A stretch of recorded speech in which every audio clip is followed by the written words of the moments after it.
बरेला पुराना murder case में फरार 7 आरोपियों को गिरफ्तार करने में जरहा गांव पुलिस को मिली बड़ी सफलता।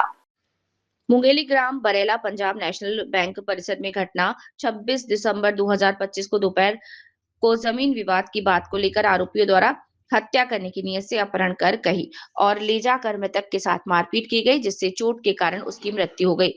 इस प्रकरण में 7 आरोपियों को गिरफ्तार कर जेल भेज दिया गया। हमारे जरहा गांव थाने में राजकुमार धूरी की हत्या से संबंधित मामले में हमारी मुंगेली पुलिस को सफलता मिला है।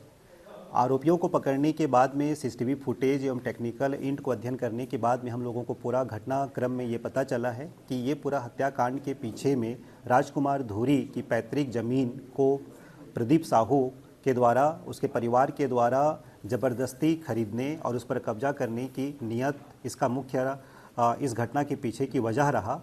घटना की वजह को जब हम लोगों ने पूछा या आरोपी से पूछताछ किया तो हम लोगों को ये पता चला कि इस घटना को अंजाम देने के लिए करीबन वो साल भर से पीछे इसकी फिराक में थे। इसके लिए प्रदीप साहू ने अपने साथियों का एक गैंग बना करके रखा हुआ था।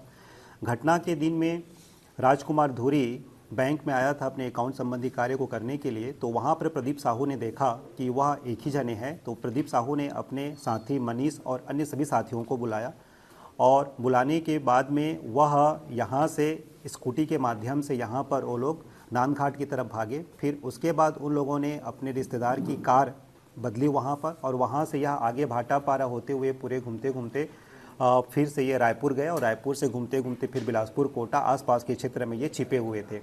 जब हम लोगों ने इस घटना के बारे में देखा तो महत्वपूर्ण चीज़ ये था कि इस घटना में प्रदीप साहू के साथी के द्वारा, प्रदीप साहू और उसके साथी के द्वारा पूरी प्लानिंग किया गया था और इस प्लानिंग में हत्या करने के लिए उसको पहले किडनैप किया गया और किडनैप करने के बाद में ठकुरी कापा का जो जंगल क्षेत्र था उस क्षेत्र में ले करके उसको पहले ये लोग मारने के दौरान उसके काफ़ी उसको चोट लगा, ब्लीडिंग हुई और उसके अंदरूनी अंगों को भी चोट लगा। तो फिर ये लोग इसको अपनी गाड़ी में बिठाए और गाड़ी में बिठा करके फिर इन लोगों ने इसको घर के पास में इसको छोड़ दिया। उस समय इसके परिवारजनों ने इसको तखतपुर ले करके गए। हॉस्पिटल जब पहुँचे तो डॉक्टर ने इसको ब्रॉड डेड घोषित किया था और वहीं से फिर हम लोगों को मर्ग डायरी मिली थी। मर्ग डायरी का अध्ययन करने और कथन लेने के पश्चात कि हम पुलिस ने हत्या का प्रकरण दर्ज करके आगे इसमें विवेचना किया। पूरी विवेचना में जितने लोगों ने साथ निभाया था पूरी इसमें शामिल थे। इसमें हम लोगों ने कल 5 लोगों को गिरफ्तार करके जेल रिमांड पे भेज दिया है। आज हम लोगों ने 7 लोगों को, जिसमें मास्टरमाइंड प्रदीप साहू और उसके सभी साथी थे, जिसमें उनके सभी साथी जो गैंग बना करके रहते थे, उस पूरे गैंग को भी हम लोगों ने पकड़ लिया है। इसमें और 5 लोग हैं अभी तक के सूचना के आधार पर। उन लोगों को भी गिरफ्तार करने के लिए हम लोगों ने पुलिस टीम भेज दिया है। निश्चित रूप से जल्द हम लोगों को उसमें भी सफलता मिल जाएगी।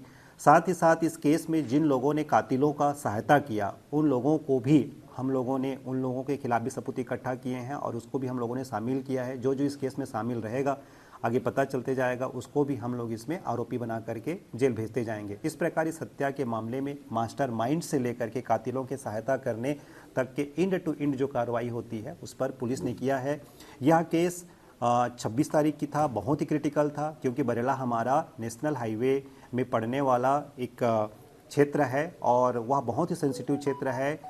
एसडीओपी मयंक तिवारी और उनकी टीम ने लगातार वहां तक बिना हटे, जब से घटना हुआ रात के समय में मैं स्वयं गया, मयंक वहां पर गए, एसडीओपी मुंगेली गया और एक एक चीज़ों को वहां पर देखा और जब तक ये केस क्लियर नहीं हुआ इन्होंने जरहा गांव थाना नहीं छोड़ा। निश्चित रूप से ये टीम का अथक प्रयास है, टीम वर्क है, मुंगेली पुलिस की एक टीम भावना है, एकता की भावना है, जिसमें इतनी बड़ी हम लोगों को सफलता मिली है। कुछ स्थानीय इसमें हम लोगों ने देखा कि जब हम लोग, चूँकि हत्या के समय में 4 लोग और जो मुखबिरी किया तो 5 लोग यहाँ पे शामिल थे, लेकिन जब इसमें हम लोगों ने पूरी प्लानिंग और जो साजिश को देखा तो उसमें स्थानीय क्षेत्र का एक पार्षद भी शामिल था, उसको भी हम लोगों ने यहाँ पर गिरफ्तार किया है। चूँकि हत्या का प्रकरण है, चाहे सामान्य प्रकरण हो, क्राइम होता है, उसमें कोई भी व्यक्ति किसी भी प्रोफेशन से जुड़ा है, अगर उसने हत्या या किसी भी अपराध में साथ दिया है तो निश्चित रूप से मुंगेली पुलिस उसके खिलाफ सख्ती से सख्ती कार्रवाई करेगी।